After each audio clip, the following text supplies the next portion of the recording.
So, are you curious?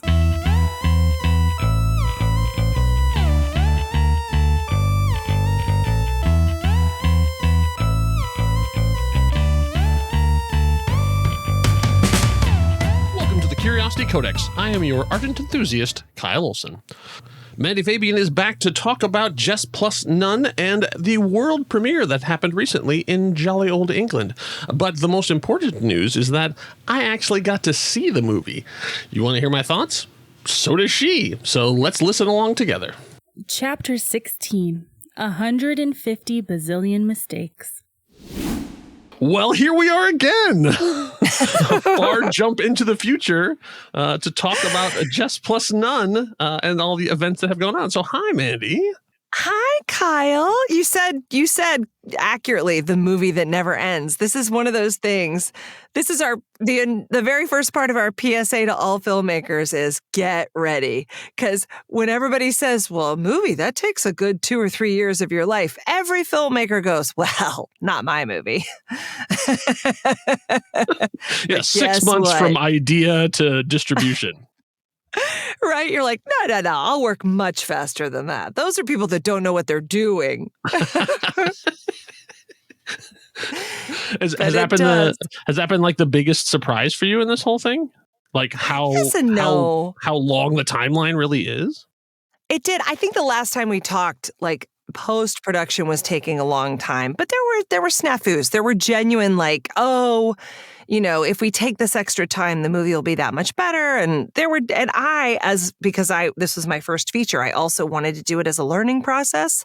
So I did take my time and I did take some luxuries that maybe I wouldn't have if I was like, oh no, we got, there was like a hard delivery date and stuff like that. Oh yeah. So if you're working under someone else's constraints. Yeah, this was definitely like we felt it was worth it to take the extra time. And I wanted the experience to really, really look at all the footage and see what I had done and learn from all of my mistakes, which I think there were two mistakes on the whole movie. Yeah. Oh, okay. Like when you watched the final cut, you were like, ooh. No, I'm just kidding. I'm like making fun. I made 150 bazillion mistakes. I'm just only willing to cop up to 2.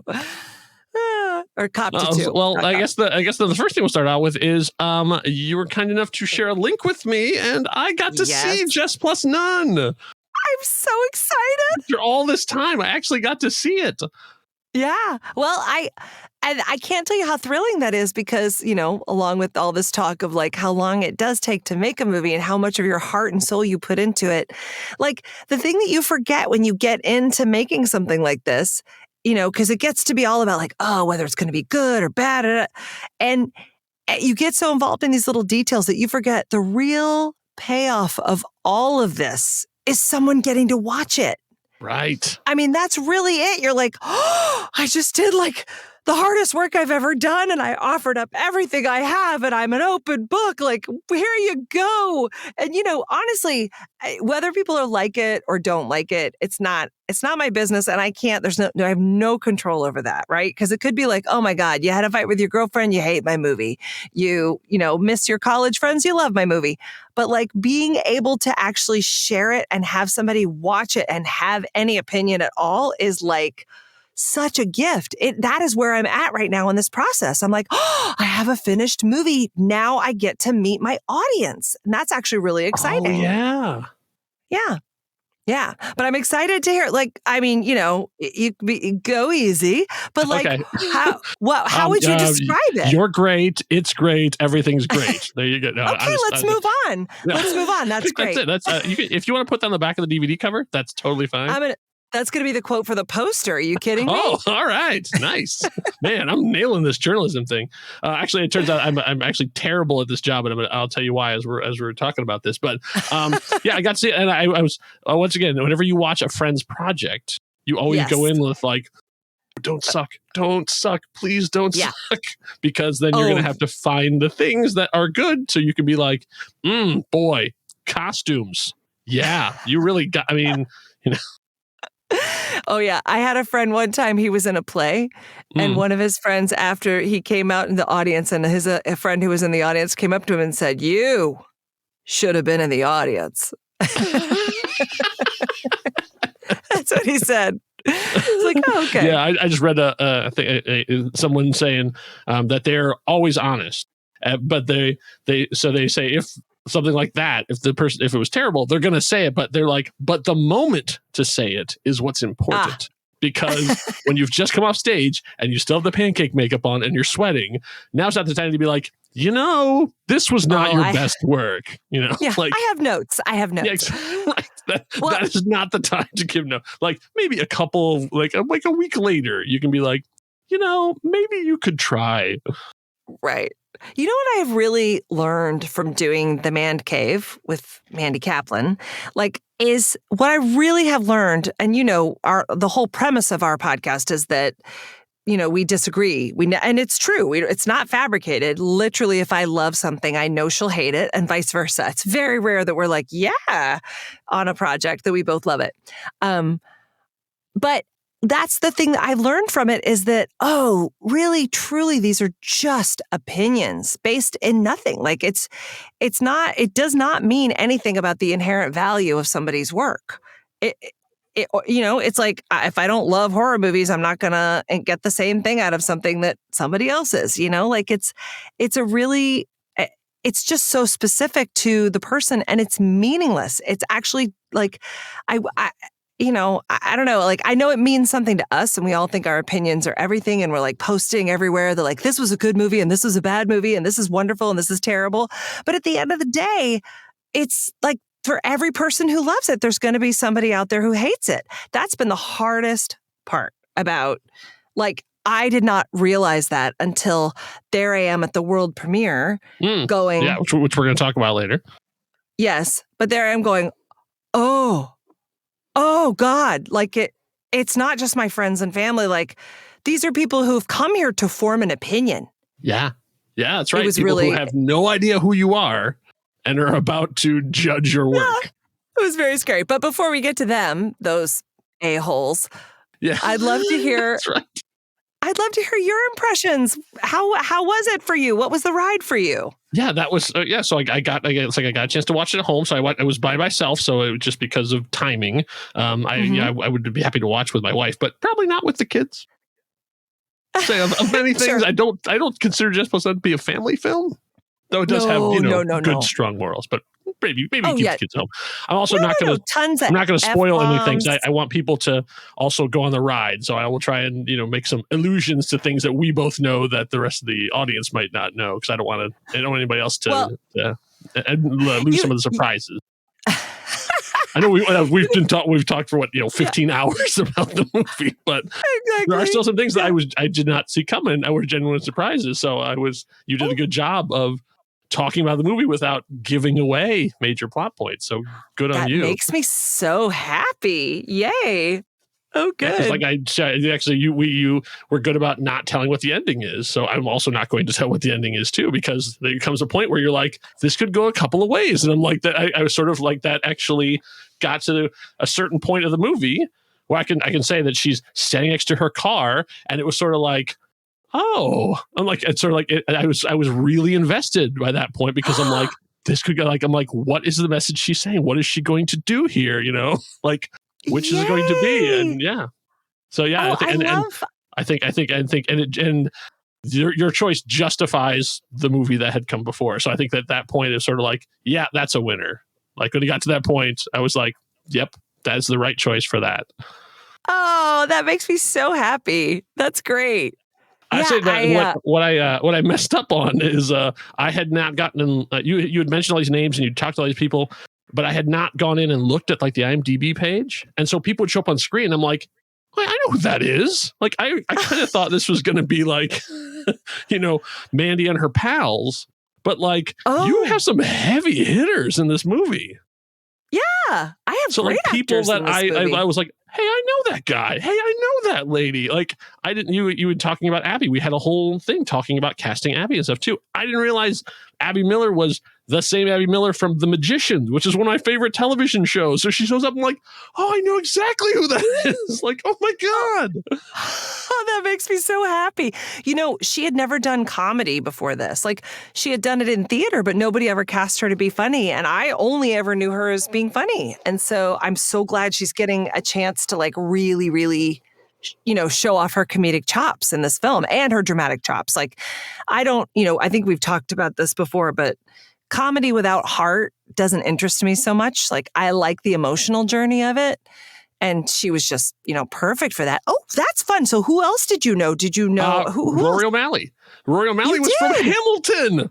Like he was in Broadway. I'm like, he's talking. I'm like, I know that guy. I feel like I know that guy. And I looked up, I'm like, oh my God, that's Rory O'Malley. Yes. And he was a Tony Award nominee for Book of Mormon as well.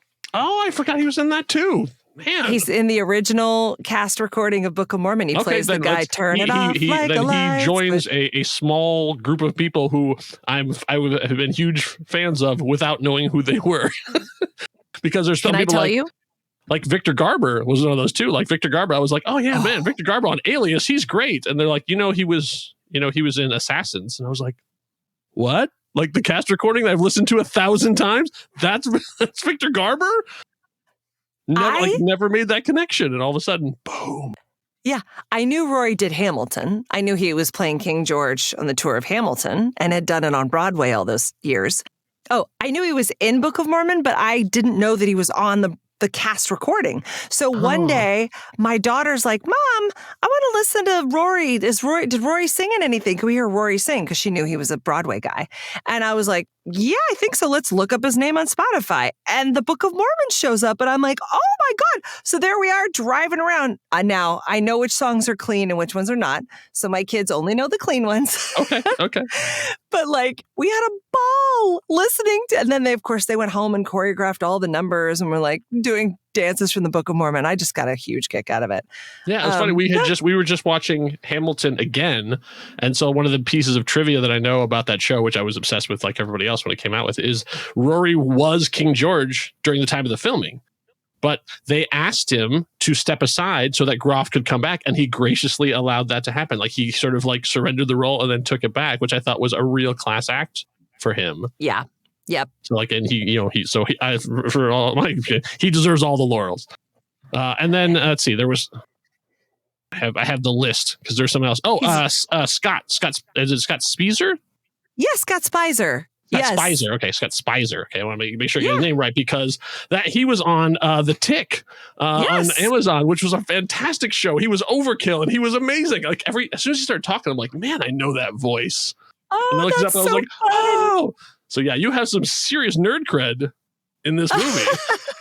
Yay! I know. Well, and we'll talk about that, but I'm trying to figure out like how we let their audience members know, because like how are nerds going to find my movie? You know what I mean?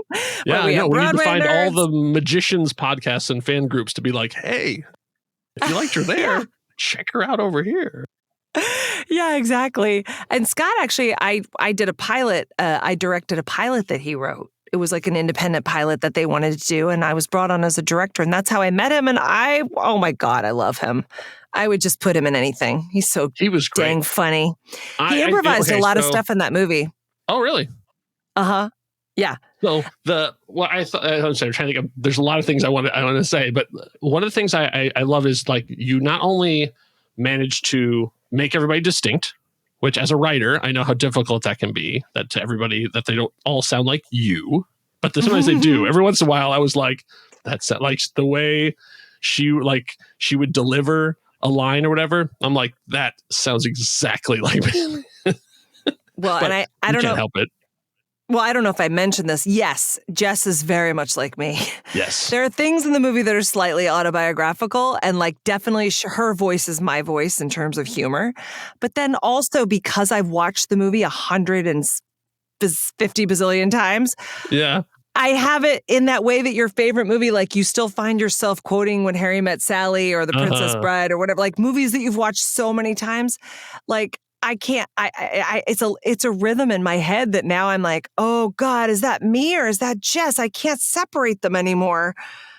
I I talk like her. I squeal like her. There's something I do all the time in real life that I go, yeah.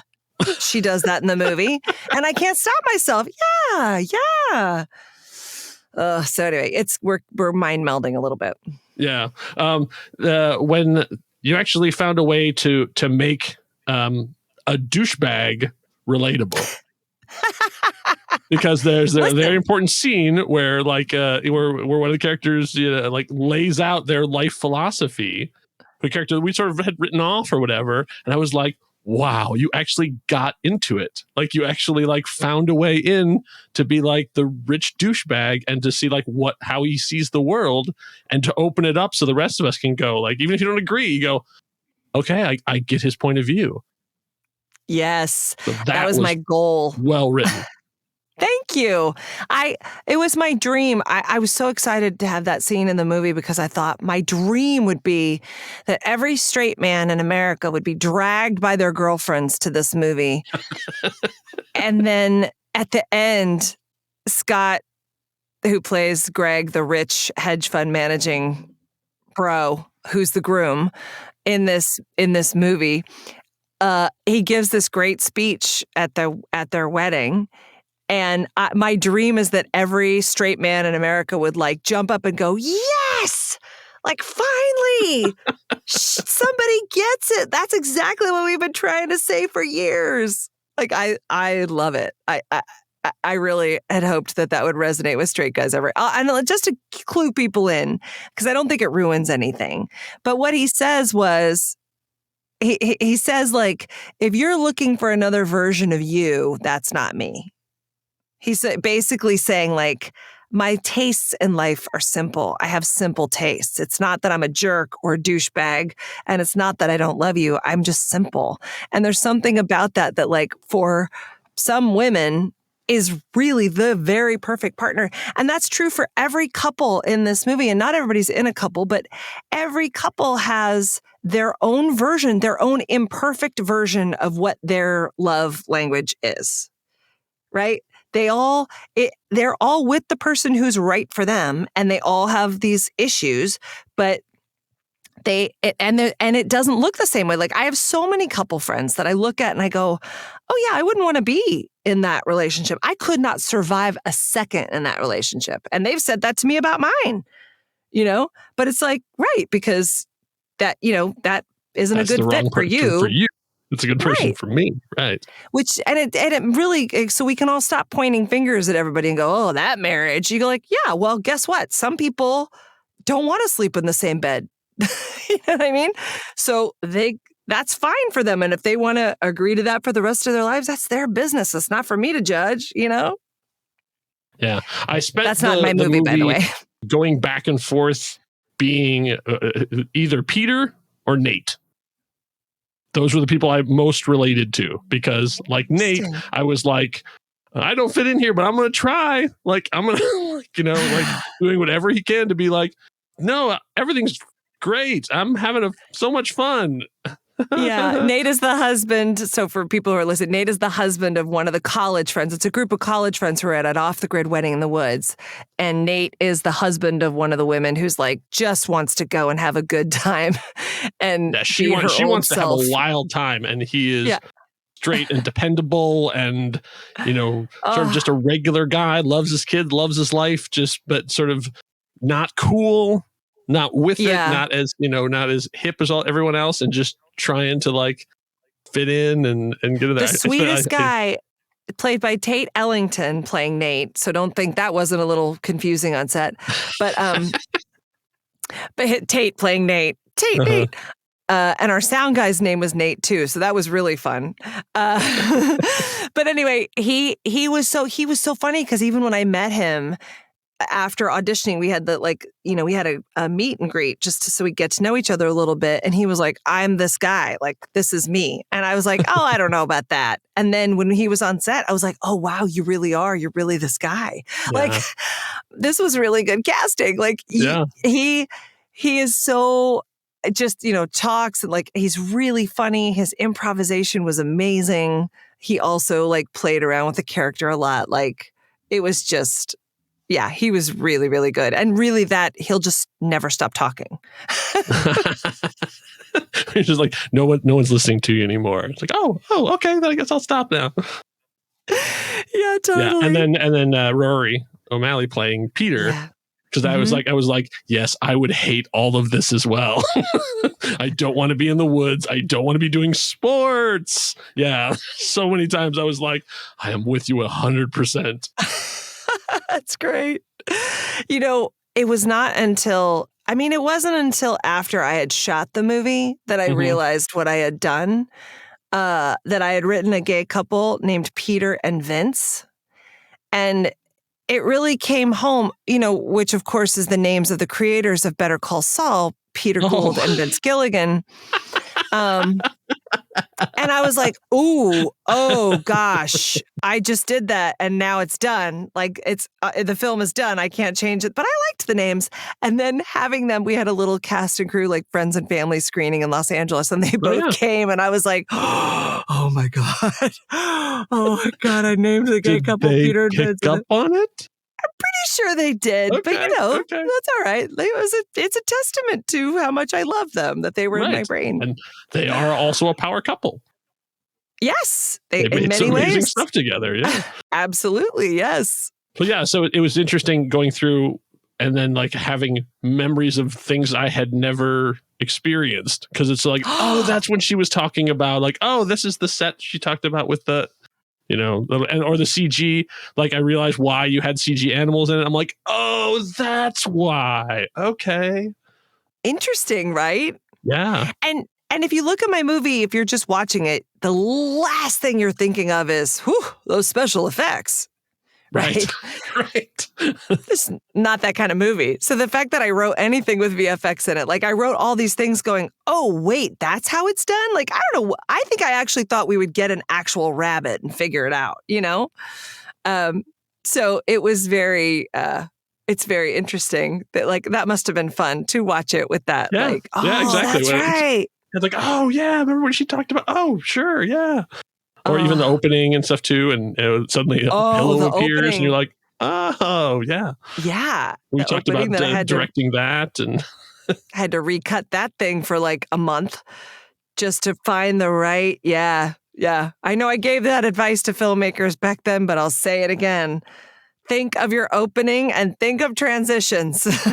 Yes, there's something I've sort of started noticing more that is a mark of a good director. And which is what I'm going to say, I saw it in here, is that you let actors act. Because there's so many times when you basically just leave the camera on any of your actors and just let them do their thing. It's like, obviously all actors want the close up and the big emotion and stuff too. But with the really good actors, you leave the camera on and just let them play it out and let their faces do the work. I mean, like, this is what they're on. So like watching some of the stuff of Abby going through 3 or 4 different emotions without saying a single thing, a lot of directors would have been like, not funny, let's just cut and move on and stuff too. But like, you really found your moments to just like let us see their faces. That was so important to me. That's my cheat. Like, whether or not I'm a good director remains to be seen. But I know that the one thing that really works for me is the thing that I like to see in movies. Like, I love actors.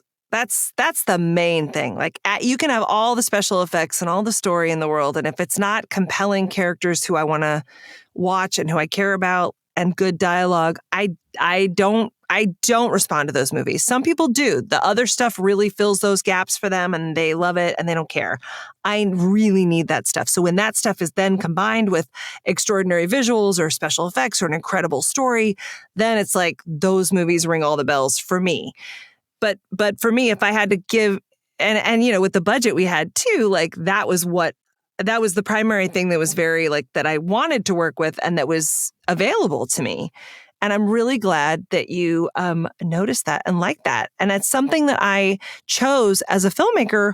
I wanted the audience to feel like they had gone to a really great wedding and some drama happened and they had sort of a front row seat. But the perspective of the camera really the whole time should feel, for the most part, like you are a guest at the wedding.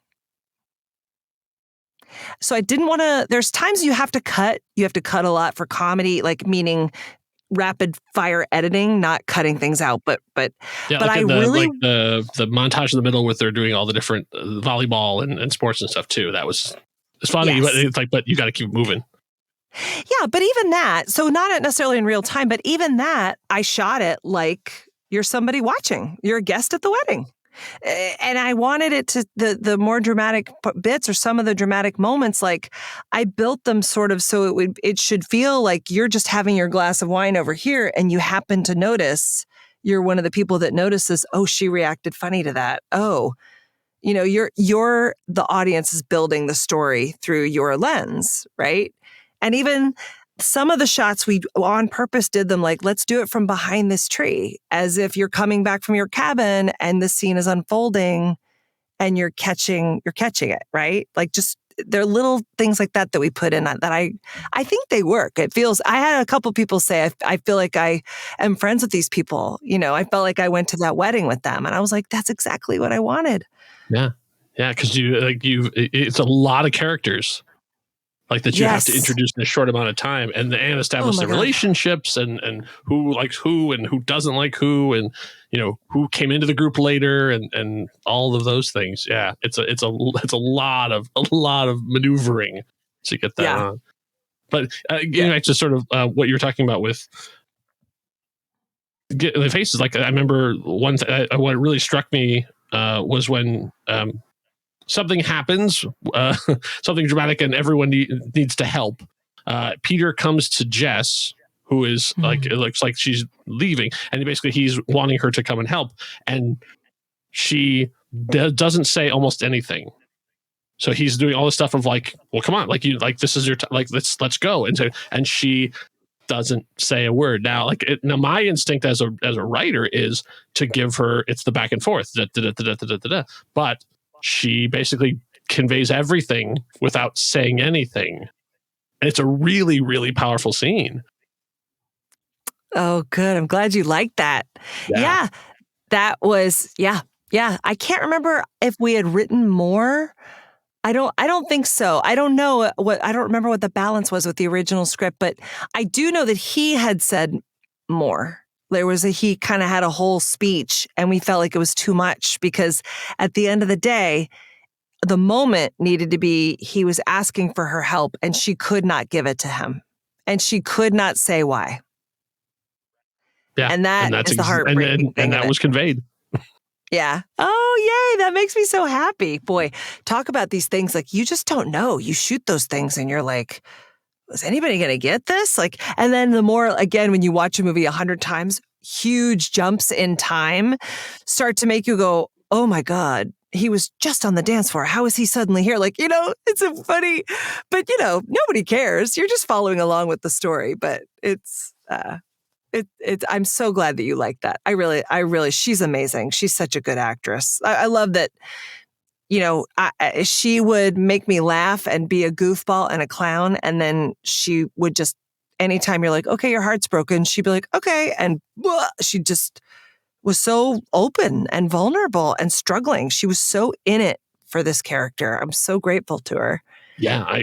The fact that she, as the lead, I mean, she's the title character, would allow herself to be so unglamorous. Like by, sort of the third act or whatever, she's a mess in every way, shape, and form. Like, doesn't, it's just emotionally, physically, costume wise, makeup wise. I mean, she is absolutely wrecked. And that takes a lot too, to know that like you are putting yourself up there as being like in a big movie looking terrible. God bless her. Yeah, I think she probably has mixed feelings about it in retrospect, as every actress would. I mean, they have to they have to show up to these red carpets and they have to do all the things. They have to look good. It's part of their business. But, they also, for this, I on purpose, like, I wanted to be able to get there. I wanted everyone to really feel like people just, the funny thing is, I wanted them to feel like normal people that you would actually run into at a wedding. Like I didn't want it to be like Hollywood glamorous, but I did notice when I was in London that like, oh, wow. I did choose all of these people for their talent, but they're also really pretty. Like You they're have so some really pretty people in this movie. Oh my God. They're so good looking. It hurts your eyeballs. Well, when you had, I think is it Shalim Ortiz? Yeah. So yeah, when Hugh shows up with Rita, yeah, it's just like, oh wow, like shut up sixes, a couple of nines have arrived, and it's like, okay, yeah, the hotness curve has been blown. You're like, ooh, okay, yeah, it's really crazy. Were those the actual tattoos, or was that part of the? Oh no, they're actual tattoos. And what I love, you have to get clearance on all those tattoos. You have to get like a signed waiver. Yeah.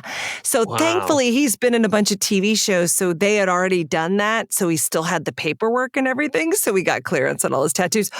But it was also one of those weird things where I was like, oh man, this is going to be such a bummer. Like, how are we going to find a guy who's like really hot, who can also sing, who's also a good actor, who can also do comedy? Like, this is going to take me 6 months. And then the casting director, Erica Bream, was like, well, how about Shalim Ortiz? And I was like, is this for real? Like, he has a recording contract and his Instagram, like if you look at his Instagram, he looks like he's a rock star. He's not, he's an actor, but like he acts like a rock star. And I was like, this is crazy. And then he was just a really genuinely nice guy. Like I was so lucky. And in the weird way, I'd cast all these people to play these parts. And then when I met them in person, I don't know if I talked about this before, but they were all exactly like their characters in some way. They really were. They all had parts of that in them. And they marveled at it. They were like, this is weird because... maybe the one that's furthest from her character is probably Alexis, who plays Wendy.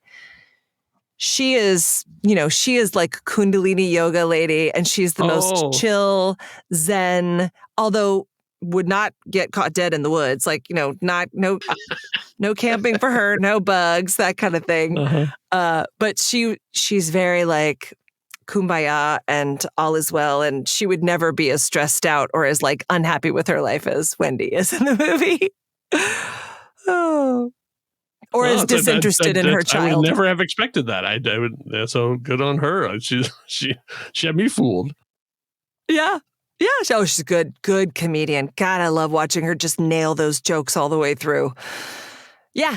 So we have like the married couple, we have the gay couple, and then we have Jess, who her ex-girlfriend is there, but she's also dating a guy, and it was something for everybody in this movie. I was an audience of one, but yes. You got to put it in front of a much larger audience. So let's talk about the world premiere, which happened not in this country, but on the other side of the pond. Indeed, so how did the the film festival come to be, and how did the sort of the world premiere materialize? Oh man, I was on a field trip with my kid going down to Mocha with her 5th grade class, and I got the email that I had gotten accepted to the festival, and I screamed. I was like, "Oh my God, we're going to London! They're gonna fly me to London!" Like I couldn't believe it. It was so exciting. I had eyeballed BFI Flair for a while. They're a fantastic festival, an LGBTQ festival, which I think is.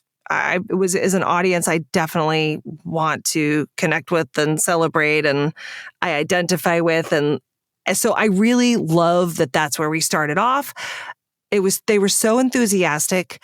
Time Out London and the Evening Standard gave us these little write-ups that said one of the top 10 films to watch in the festival, which was a huge boost. So we walked into this like with 2 sold out screenings just about. Like it was... Oh, yeah. It was the Saturday night was sold out, and the Wednesday was like probably 70% sold out the first day. So it was a very, very cool experience. I thought I was going to have to go over there because, with film festivals, depending on where you're at and how high up the food chain you are, if you don't have a lot of stars, or if you're not a big splashy movie or whatever, but you got in, they can program you like a Monday morning at 10.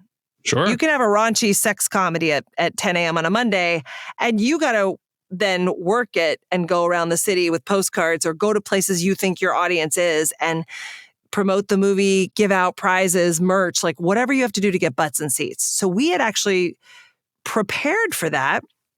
And we got there early so that we could hit the ground running. And then a couple weeks before the premiere, I went to go online to buy some tickets for some friends of ours that were over there. We were invited people to come and it was sold out. So I was like, oh God, well, we're going to have all this extra time and we're not going to have to pound the pavement like that. We get to go see movies and we get to, that was really nice. That press really, really helped. But then, and then we had 450 people in the theater for our premiere. So it was just really kind of breathtaking and scary as hell. I'm not going to lie. It was scary as hell. Well, all day I was like, oh, I'm really nervous. And Patrick's like, what are you nervous for? You got a great movie. Like, enjoy it. And I'm like, no, I am enjoying it. But I am also nervous. Like, this is me this is years of my life. This is a very personal movie for me. And the truth about it is, like we talked, like people are going to have their own opinions. I have no way of controlling that.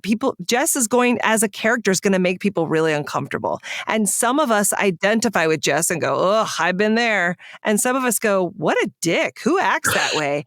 And then I get to go, why are they still friends with her? Yeah. Yeah. And then I raise my hand and go, oh, I've acted that way. So, different strokes, guys. This is what it is, But so because of that, like I found myself really like, oh God, what are they going to think of her? Are they going to like it? And they laughed at all the right places. And it really was great. But it was so nerve-wracking. Like I didn't realize, I should have known, but I was like, oh my God. And then people can come review it. Yeah. It's just out there. So that's the first bit. And then we're going to have a June premiere in the United States. That will be our US premiere. We are very, very lucky. We got into a festival that I don't think I can announce yet. Okay. I'm not allowed to announce it, but we have a US premiere in June that I'm very excited about. Yeah. I'm sure it'll be on all your socials. Oh yeah, it will. It will. No, we're gonna do the same thing. But the good news is they have already told us we're gonna give you you're gonna be a special showing and they're gonna give us a big ad. It'll be sold out. We won't have any trouble filling that theater, which is great because that's how you want to do this. It's a wonderful feeling to have people love your movie so much that they're like, let's give it a nice boost going in. So that's great. But again, what was the first big laugh, I guess? As they're going like that, where the audience went, oh, and you're like, oh, I got him. Okay. Well, guess what? I was so worried because they were British. And my friends who are both British were like, just so you know, we're not big out loud laughers. Uh-huh. And British culture is pretty proper, at least you think it is. It's not really. They're very polite, but they're actually very bawdy in their sensibility. It's Americans that are more prudes in a weird way than the British people. Way more prudish. So, and you see it in the trailer, so it's not going to surprise anybody, but there's some masturbation in the film. And in the opening scene, the huge laugh, there were a few of them, which made me really happy. But there's this moment that I've always thought was really funny. And it's the first minute of the movie, so it's okay. But she cries after having an orgasm. And they laughed hysterically. And when that happened, it was uproarious. I was like, oh, good. Because if they laugh at that means they're in it for the ride. They are okay with just being kind of messy. And once that happened, I was like, all right, we've all been here. Now let's go. And they laughed at all the jokes, leading up to it. And it was great. It was really great. It felt really fun. But again, that's the thing about the filmmaking process that nobody tells you. It's really fun and you celebrate and you have a red carpet and then you wear the wrong thing for the red carpet and that's a disaster. Not naming any names, but this girl right here. But it's fun, but it's filled with all this anxiety. It's actually filled with so much of because what you don't think of is, oh my God, the entire future of my movie depends on this on some level, right?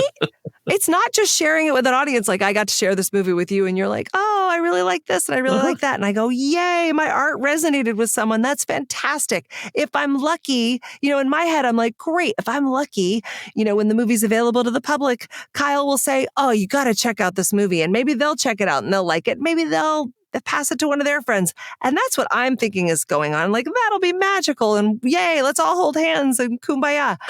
But the truth about the festival thing is like, oh, then you get quotes from reviews, and then you hope you're going to get another write-up because you're only as good as your last write-up. And it really depends on word of mouth. Like, it's for real. It's not just a fantasy is what I'm saying. You need to be able to figure out how to translate 450 people laughing in a theater to the next screening, or how you're going to get people to watch it when it comes out on streaming or theatrical or wherever it's going to come out. And it's this, and when you're an independent filmmaker, you're in charge of that. It's this, you get sales agents and distributors. I'm learning so much about that world right now, which is changing so much. It's even flummoxing. Like, big studios are like, how do we get people to see our movies? Like, that's kind of why you keep seeing franchises and giant stars and stuff, because they don't exactly know how to navigate the smaller movies. There's a lot of like Hulu originals and Amazon, but guess what? Like, Amazon doesn't need to make money from people buying movie tickets. They're making money in other ways. Apple doesn't need people to buy movie tickets. They're, raking in dough in other ways. So, and Netflix has sort of spoiled the whole idea that anybody's going to pay $5 for a movie, because why should I pay $5 for your movie when I can go and watch anything on Netflix? Like, and I'm already behind on half my things for free. So, it feels like it's for free, right? Right. Anyway, so that's this whole thing that we're navigating now. It's like you make this movie and you're like, this is it, boys. Let's march. It's time. And then soon the battle will be over and we'll have won. And it's this weird thing where like you finish one battle and you're like, my world premiere. And then they're like, all right, so now you have to find sales agents and distributors and you have to navigate all that, do all your deliverables. And you're a little bit like, oh, hold on, boys! But the world premiere, they were cheering. That was the end, right? That's the credits roll. It's so nutty. It's where you go, God, like, oh God, all of that love and all that goodwill. The challenge for today's filmmaker is, how do I navigate that? How do I understand that as a currency that I can then use to propel the movie forward? Like, that is everything. People enjoying your movie is everything.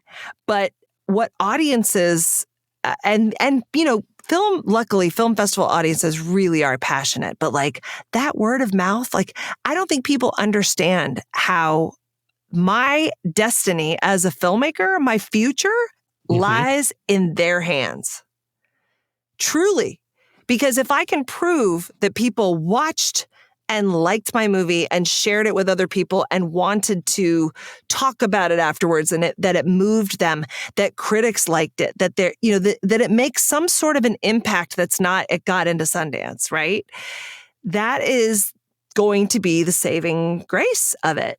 And then in order for me to be able to do that, then there's also like, well, I also want to offer something back to them. So now I'm asking myself, well, what is that? Like, do I offer merch at the US premiere? Like, do people want t-shirts with a quote from the movie? Or I would like a camp t-shirt. Okay. Because my big thing is I like stuff that looks like it was from the movie. So like I would get one of the team shirts. She was wearing they both had the teams. Those would be really good, I think, merch to have. I love that idea. That's a great idea. Oh, yes. So you could like, you went to the wedding. So like you could get like a, or like you had that really nice sign with the two of them on there. Or even the, that's another joke I don't want to give away, but when they have the banner up with all the things, like just having like the banner with the phrase on it, I think would be good. Oh yeah. I forgot what is it? I've watched the movie 100 times. Ring It On? Yeah, exactly. Ring It On? Ring It On. Yeah. Oh, that's it looks cute. just like that. Or even just like a cross thing as the banner. Yes. Oh, you're so smart. Well, God, thank you. Well, See, these are things I like. So like do that, because if there's people like me, then they'll buy those kind of things as opposed to just like logo. There are logo people out there too, but there's also this other thing too, where you want to have something that looks like it came right out of the movie. That's very exciting. See, that's the kind of feedback that I love to hear, because what I'm looking at now, like I just met this guy at another film festival who, he is a theater owner, and he's like, look, I've got 20 screens in the state of New Mexico, and I need product. I don't want to show Avatar on all those screens. I would love to be able to offer like an indie movie kind of, he goes, but I need like 5 or 6 of them packaged together, do a series, and then we'll make an event of it, and people will come. Yeah. And it's this funny thing where like movies like mine are not necessarily hitting people in those markets because everyone's going, but will they really come? And it's like, but indie theater owners are willing to take that risk, because guess what? If they do come, well, it doesn't cost them anything. It's butts and seats that wouldn't have been there before.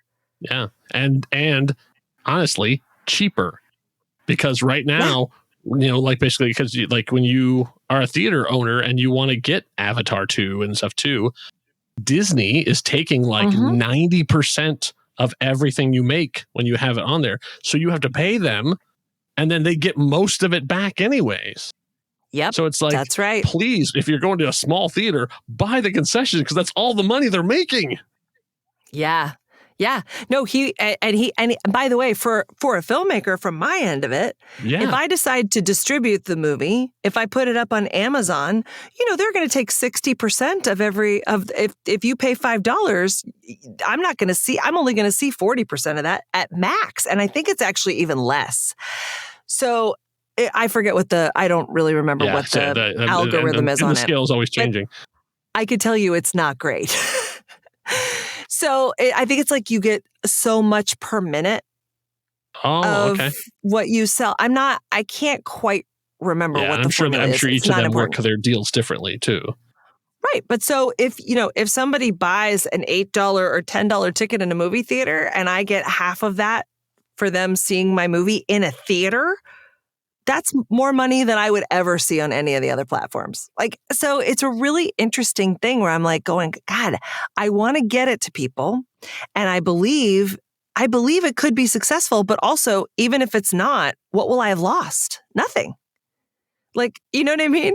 So I'm really interested in trying to figure out how to do the theatrical, how to reach the people, I want to be able to share the experience with people and hear back from them. And like, I still go to movie theaters. I love it, Oh yeah, me too. And so to preserve that experience and sort of offer the thing that people go, yeah, they don't really make movies like that anymore. It's like, well, they do. It's just that there's no path for movies like mine to get to those theaters necessarily, not yet. So that's something that I'm actually really interested in. And I'm going to be working on is figuring out. I've already made connection with the guy in New Mexico, and he knows a bunch of people in the middle of the country. So it'll be I think we're going to try to maybe do that and see if that's a functioning idea, I think it's smart. I mean, I think eventually it'll probably will end up on a streaming service, but like, oh, for sure. Let it have its life first. Like let it run around the country for a bit before you park it, deep down into the menus of Netflix. Yeah. Yeah. And it would be exciting for it to have a little bit of a life so that when it arrives there, that people are maybe anticipating or hoping, or maybe they'll watch it again. I don't know. Or saying like, I saw this and you need to see it now that it's available on the thing. Yeah. Yeah. So at the end of the first screening, then did you do a Q&A? Yes. What kind of questions did the British film fans ask you? It was very interesting. There was a question about the music, which I loved. There was a woman who was a musician. Yeah, say your name was in a lot of those songs at the end. Yeah, I wrote a bunch of them. And also, I don't know if you know this, but Abby wrote one of the songs that she's singing when she's heartbroken and crying on the way up to the wedding. Okay. That's her song. That's her singing on the radio. And so she's, and then Scout, who plays her girlfriend, her ex-girlfriend, has two songs. The one that they're all dancing to at the party, that's Scout's song. Oh, nice. You didn't have to go very far then. You'd be like, hey. No, I really, my dream for this, and this is a distribution thing as well, but like my dream for this would be that it has a sort of grassroots cult classic kind of thing that happens, because I always wanted the money to go back to everybody. Do you know what I mean? We by doing it for a lower budget and everybody putting in such love and sweat equity and like giving their actual best, if we did actually have a hit on our hands in some way, it would get distributed to the crew and to the cast and like the musicians. I chose indie singer-songwriters who were crazy talented and also just lazily chose a lot of my stuff because it was not lazy, but like it was appropriate for the movie and it was easier because I didn't know how it was going to work getting rights to songs, And I think, but honestly, I'm like, that's a pretty good soundtrack. Like a lot of people have commented on the music in the movie and said like, I would listen to that soundtrack. And my hope was to lift up indie singer-songwriters, people who were like, I haven't had even the opportunity to have my song in a movie or to have a hit, So like, and to give them exposure. So somebody might listen to, Domino's music on my soundtrack and go, Domino, who is this kid? Go check him out because he's crazy talented. So you're thinking about putting together a Spotify soundtrack that people can check out? I might I'll probably do a playlist because I'm pretty sure all of our stuff is probably on Spotify. So a playlist that I can share. Unfortunately, I don't have like the legal ability to put together a soundtrack and get soundtrack rights from everybody because, that's a crazy thing. Like if I was selling, how am I going to, you know what I mean? Like I can't sell CDs at the place. Like nobody does that anymore. And like, I don't want that money anyway. Like the only thing I would ever want is for these artists to get paid for their work and then to have their work expanded. Like to have people discover them because they heard them in the movie. That would be my dream, is that they all get to sell other songs to other things. Yeah, I say that's an easy way to do it too. And another promotional thing you can put out like, hey, if you like the music, check it out right over here. That's a good idea. Yeah. That's a really good idea. Literally a couple pennies going their way because Spotify don't pay much. I know, it really doesn't. Yeah, I know. It's tricky. I mean, it really, with the streaming happening the same way that like the sharing of the music is happening, it's like a crazy, people are really kind of going, oh no. Yeah. The horse went out of the barn a little bit. This is not good for the people that we really like who make this stuff. Ugh. Yeah, we've made a ton of stuff and then there's TikTok and then there's Instagram Reels and there's all this entertainment and there's so much of it, people can't even get to it. And we've also taught them that it's mostly free. So you go, right. Oh, what did we do? And I love that model, but I'm also like, oh, we don't have government supported arts. So how do we, for somebody like me, you go, well, I made a movie, but how am I going to make my next movie unless it catches on unless there's a demand, an audience. So that's where I am in the process. And I listened to this. Yeah, go ahead. Oh, so I was going to ask, like, were there any questions that people asked you that surprised you or that threw you? Yes. Or like, oh. And there was one woman who asked me why I chose to make the lead bisexual, which was a really interesting. Interesting how you phrased that, ma'am. Well, yeah, because honestly, for me, and this is me being very nerdy, but it was very true. I didn't choose it. I think I even said that. I was like, well, she's attracted to men and women. I don't know. She has relationships with both. So I basically answered her question with well, she just is bisexual. Because she is that's what that was. But also I will say this, I had written her, I don't even remember if she was bisexual. I think she was bisexual in the first draft. Then it was suggested to me by my reps at the time that maybe I take that out and make her straight. And I did. And that was the working draft for a while. And then I wanted Kate McKinnon to play it so bad. And I thought, well, why did I make her straight? So I switched her back to being bisexual.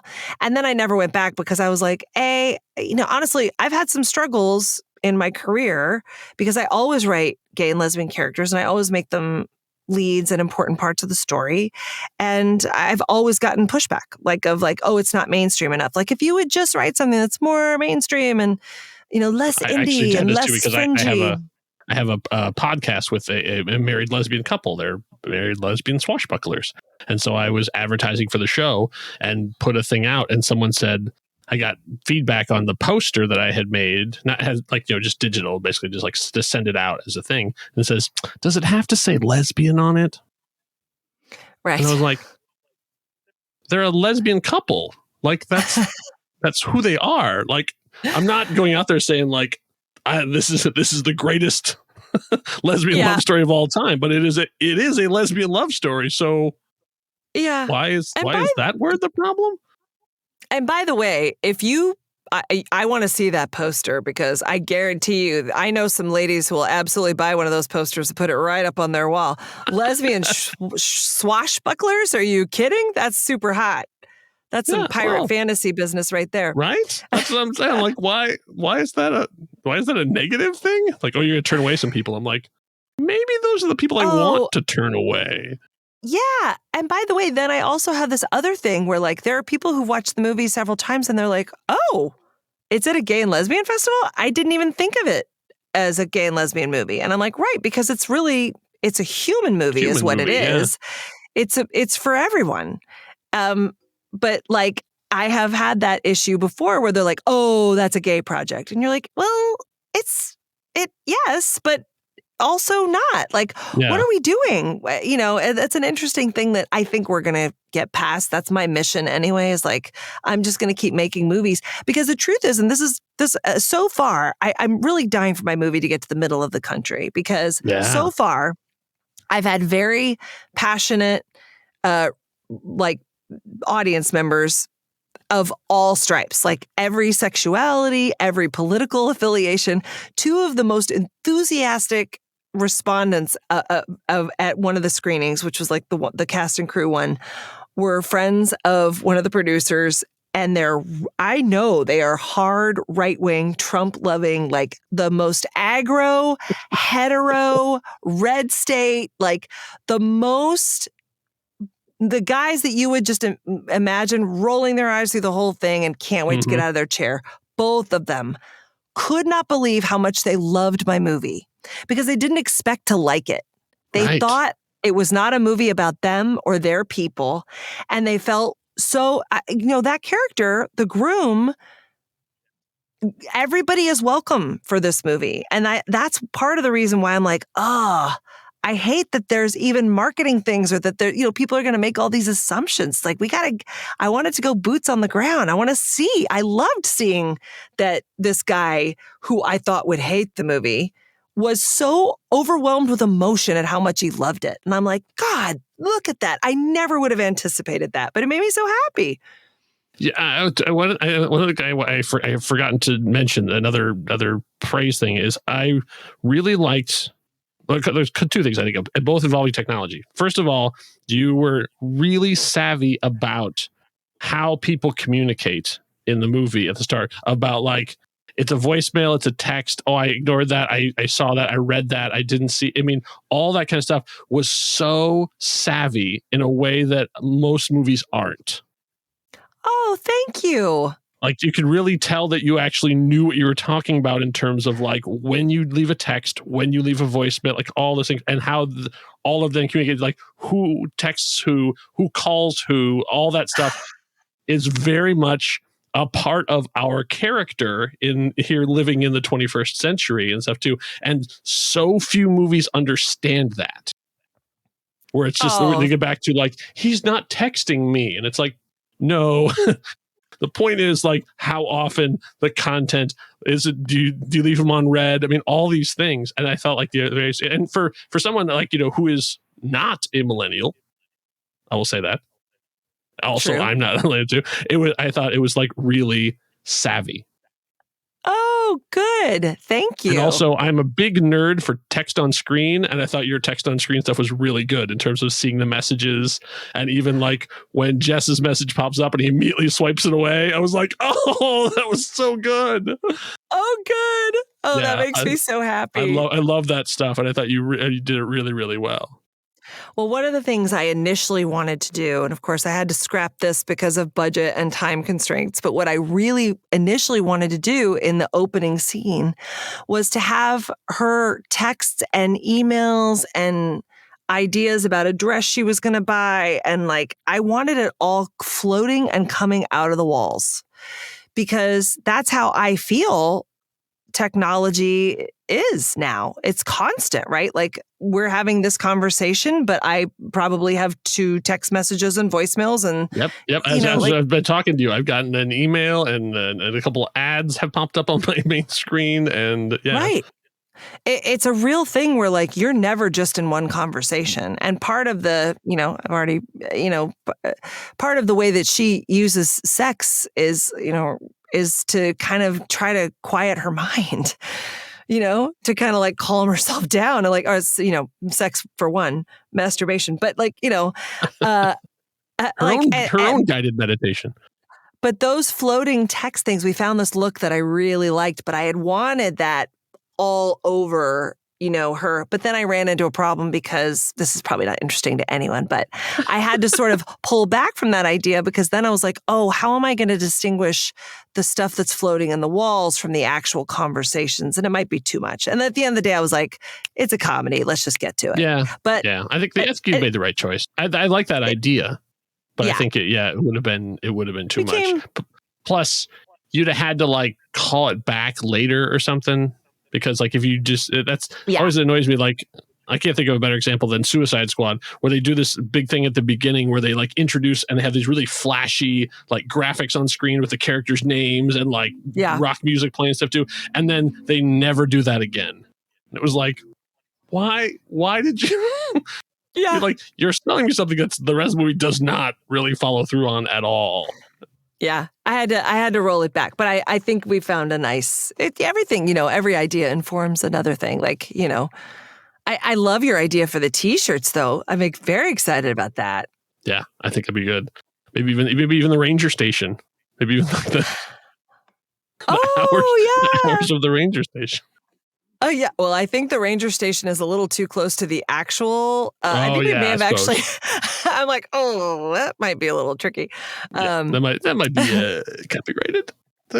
You don't want to piss off the Ranger Service. They've had a hard enough time in the last couple of years. So, well, at least it was a very positive Ranger, funny as hell. Matt Walsh, he was great. Okay, so yeah, I have to say I'm actually really surprised. I thought Matt Walsh was going to have one scene. And I was really pleased the fact that like he comes back, a couple of times and sort of has this nice through line all the way through the end. He's a major part of the story. He's a major part of it, yeah, and he has a little mystery to him. So yeah. It was great. So okay, so now you've had the world premiere in jolly old London. Now you have in this June or whatever, you're coming up somewhere else to be revealed. Yep. So what's next for the great journey of Jess Plus None? So the hope is that the U.S. premiere gets some sort of the model that has been shared with me is that then we will meet sales agents or distributors and or both, right? And I have gotten some tips from some other people, but then so you meet with a sales agent, probably sign a deal with a sales agent who then takes your movie out to the market. And they will negotiate all of the terms of, whether it gets on Netflix or Hulu or Apple or, whether you self-distribute with an aggregator. Probably nobody would ever do that, but you can go through an aggregator, these companies where they basically take a cut and then they put your movie up on Amazon and then you get a little bit of it if people buy it off of Amazon. There's Tubi, there's Mubi, there's just so Roku. There's so many platforms now. There's a lot of places the movie can go, but it's tricky because you're not going to recoup your money from any of those platforms. And a lot of the times distributors have this thing where they're like, well, it's going to cost us much for marketing. So we'll get the license fees but we have to recoup all of our marketing budget and then you'll get what's after. And that's that usually Hollywood people, math. yeah. And people don't usually get anything. I mean, some people do, but it's not transparent. It's not a very good, it's a very good money-making deal for distributors, but it's not good for indie filmmakers. In general, there are definitely exceptions to that rule, but I've been listening to these. There's some people who are being so brave and transparent about what the distribution landscape is, which is probably, I'm being so nerdy right now. It's only interesting to people like me. I'm like, I got a movie and I'm taking it to market. What do I do? Yeah. But if they're, jumping in here and I don't even know where we're at, 15 or 16 hours into the conversation, I think there are people. I think you can get pretty nerdy. Good point. Well, this is where we either go the traditional route, and the traditional route is so happy and fun, and it's a little bit of that, like, you're a unicorn, it's amazing, you're going to get, Apple loves your movie and wants to, who knows, right? There's plenty of amazing scenarios. And then there's also this other way where you got to get a little scrappy with it. Like my goal, it depends on what your goal is, right? If your goal is to recoup your money, that's a more challenging scenario, but you can figure out ways to do that. People do that, just as, you put it up on your website and you say, tell your friends they're going to spend $15 for this movie ticket and they're going to support you as an indie filmmaker. It's like cheaper than an Indiegogo thing. You don't have to give me $100, give me $15 and you'll get a thank you from your favorite cast member, right? That kind of where you give people a motivation to come and like, give me the total amount of the money for the movie and hopefully we'll recoup some money back, right? That's one way to do it.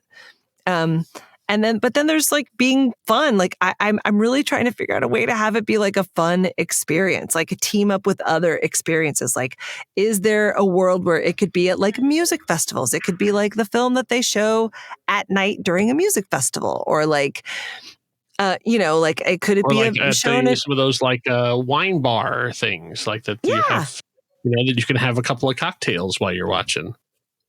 Yeah, the dinner theater kind of stuff that's. Can I hire there's not you? nearly enough of. Can I hire you to be on the marketing team for the movie? Because like you're really smart. Thank you. I appreciate that. But it's like I'm trying to think of where is your audience? And it's like, well, those are the places that they're at. Yes. My friend's husband runs a what do you call it? The place where they sell marijuana. And a dispensary. And she was like, I was going to say, it used to be called a head shop, but I think now it's a dispensary. Yes. She's like, so you get a dispensary to like team up with you so that when you're doing your theater, your movie, you can have it be like, hey, you buy a certain amount of weed and you get like a movie ticket for free. And then you split it's like a bonus. It helps them sell this. It helps me sell movie tickets. You make it more of an experience. Everybody gets something. And then you can kind of split. There is a model that now people haven't done yet. You can get like a pizza and watch a movie, but maybe you should get mushrooms and watch a movie. Well, somebody will figure that out. Because someone is people are trying to figure out like, well, what will people pay for? If they're not paying for content anymore, are they more likely to, they'll go buy beer. And maybe if the beer is with the movie, that enhances the whole experience. I see, right? like stuff like Secret Cinema is doing things like that where they're making it an experience. Mm-hmm. So like I know that one of my favorite movies is Empire Records, and Rex Manning Day just happened recently. And here in Phoenix, they did a Rex Manning Day festival where you go in and you can be dressed up and you can, it's like they themed the whole thing out to be along with it. Wear your 90s flannel, and then come see the movie. So it turns it into, rather than just like one ticket for Ant-Man 3, it becomes like a whole thing where you're dressing up and you're going out and you're having fun with people and you're all laughing at this same movie at the same time. It becomes an experience as opposed to seeing a movie. Yes. Yes. So those are some of the things that I'm thinking of that I get really excited about, but also I still have to I've seen the movie 3 times now with people that aren't like my closest family and friends. And now I have to see how it plays. I have to see who likes it the most, where it resonates the most. That's going to be really interesting. Now you Yeah. get to compare British audiences and American audiences because the Brits got it first to see what did people laugh at? What didn't they laugh at? What did they like more? What did they like less? Oh, that's going to be fascinating. Yeah. Yeah. It really will be. And I will say some other things have been very good. I have gotten a few meetings because people saw it and they're like, oh, you're a really good director. And I'm like, don't sound so surprised. I don't appreciate your tone, but thank you. I'm goofy, but I'm still a good director. Yeah. Yeah. So it's those little things are good too. Anytime any person watches it, it's a gift. But now it's a little bit oh my God, this is go time. This is we get to get creative. And we're honestly just making the movie, distribution and trying to reach audiences this is the thing that's just so, you kind of have this fantasy that somehow you're going to get swept up into a system and they'll just handle it. You'll get an email. We'll take it from here. It's the end of the Muppet movie. Let's prepare the rich and famous contract. Totally. You did good, kid. Now we've got it. Now just sit back. Let the machine do work for you. And it's like anything, and this is the thing that I want to say to filmmakers too. It's just know this. It's oh, so if your movie doesn't get into Sundance, by the way, there's nothing wrong with that. Most movies don't get into Sundance. It doesn't mean you don't have a good movie. It just means that you are, when you said to yourself in your brain, oh, but mine will. No, not true. So there's that thing where you have to realize, you have to plan for and think about in an honest way. Well, if we don't get into it's not a negative thing, but okay, so if Sundance doesn't happen, then what's next? And it's actually better to just know that Sundance happens is such not the norm that it's actually even just better to plan for the other thing with eyes wide open. It's so nice to kind of understand what the rules actually are and not keep building your career on being the exception to every rule, but build your career on the rules that exist that you kind of know. In a weird way, I'm actually shifting my whole perspective from this idea about maybe I'll get discovered. Maybe someone will take over the reins. Yes, that sounds so much more fun. But by the way, I wouldn't have made a movie if I was faint of heart. So I want to get sexy about it. I want to be a disruptor. I want to break some rules. Let's see. I'm willing for my movie to fail, but not until it gets in front of people. I want to know. Oh. Because then it's just in order to be a trailblazer, you have to blaze a trail. Well, you do. And these days, because of the way distribution is set up and the way filmmakers are told, this is the path, this is the path, this is the path. Well, if your movie doesn't make one of the top tier festivals, of which there's 5, and they're not open. Some of them aren't even open to American movies anymore, by the way. Wow. that aren't from big studios. It's the craziest option. Here's your option, here's the good option, and the rest is actually really terrible. So as a filmmaker, you go, well, this doesn't work. I'm not going to agree to this. We have to figure out another option, and we have to do it because there's people like you, like me, and out in the middle of the country and across the country, there are people that really love cinema and they're starving for content. And there's theater owners that are starving for content. So I was there going, Jesus, we have to make this connection. Why is no one's doing this? Because they're afraid to fail, because they're afraid to say, oh, my movie didn't tick off these 4 boxes, and which, by the way, are impossible to tick off. It's right. And the answer to making a piece of art can't be, and I hope you get lucky so people can see it someday. that can't be the answer. Art is important, and all art is important. And there's a lot about the commerce of getting movies to people that is not true to what the real purpose of art is. So anyway, hopefully we'll be able to shake it up. That's what I've got so far. So I'm going to tell you a thing that happened to me, and then because I'm going to ask you a question that you've probably already been asked and don't really want to answer. So I'll preface it like this. I got a chance to do a live show. So I wrote a thing. I wrote it, directed it, cast it, got it right there. I did the sound effects. I did the emceeing. I brought everybody out there. We did we got there, and it went great. Like a small audience, but like they were enthusiastic and stuff too. And at the end of it, the cast all runs up and they're like, "Oh my god, this was so fun! When are we doing it again?" And I'm standing there, I'm like, I just built a stage, hung all the lights, painted all the scenery. My hands are covered in splinters and blood and paint, and you say, "Can you do that again?" So, Mandy, I ask you, what's next for Mandy Fabian?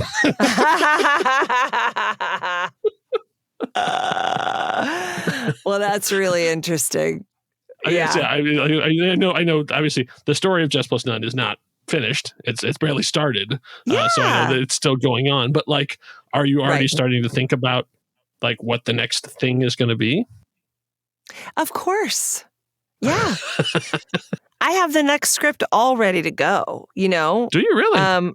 Oh yeah. I have a great script that I'm very excited about that I've, sent around to some people. I don't know. I know a lot more about how uncomfortable this process is.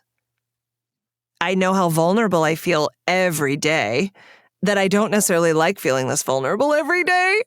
It's made me grow a lot. I feel a lot stronger, but I understand what you mean. Like, it took over my brain. It's a lot. I don't think that I could. I don't know. I don't think I could make myself make another movie at this level.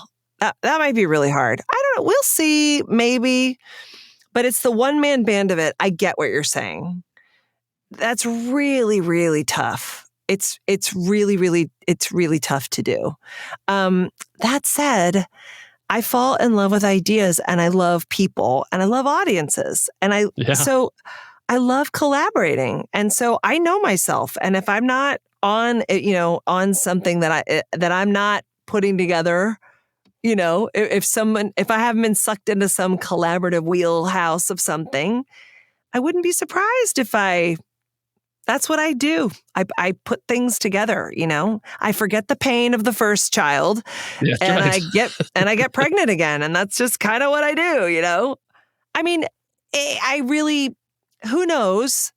I wouldn't be surprised if I make another movie, because I do think about the alternative, and I think about, well, what would I do if I wasn't making movies? What would I do? And nothing else. It's like, why would I throw away all of this experience and know-how? Why would I throw it away? I think what I would do is just take what I've learned and try to make it better. Like, I'm excited about this distribution thing because it's a whole new way of thinking. And for me, it's not just for me and my movies. Like, everything I do with heart and intention, and every failure that I'm willing to have builds the road for someone behind me. If I discover a way to do this that doesn't just completely suck the life out of you, if you've made it to where I am, God, wouldn't it be great if somebody behind me had a road to go down? I would love that. I would really love that. So I don't know. Like, that's where we are now. If you had asked me probably at like earlier today, I would have been like, oh, hell no. Are you kidding me? Because, it's that hard. It's like, it's that hard. But that's when I was pregnant, I was like in labor, and I called my husband over, and I was like, hey, I can't do this. And by the way, Kyle, I meant it. I believe you. Oh yeah, I was like, I don't know how they're going to get it out. I don't know how we walk backwards from this, but I cannot do this. I'm telling you, I don't have it in me. There's not going to happen. There's no hope here. I'm done. And I had that moment. And I've had that moment so many times during this process, but I keep going because, then my friend watches my movie and says, "Oh, I really resonated with that. I can't believe you pulled off the tent scene." And I go, "Okay. There you go." And that's where we're going to stop the conversation for today. If you'd like to hear more of Mandy's voice, she's got her very own podcast. It's called The Mand Cave, hosted in collaboration with her friend, Mandy Kaplan. You'll find it wherever the finest podcasts are found. Thanks so much for listening. This has been the latest chapter in the Curiosity Codex, but there are many pages left to decipher. We're part of the True Story FM family of podcasts. Find out more about us at truestory.fm. Our theme music is Intrusion by Severed Personality, aka Kevin MacLeod. The voice of the Codex is Kara Gallo, and my name is Kyle Olson. The Codex is closed. For now.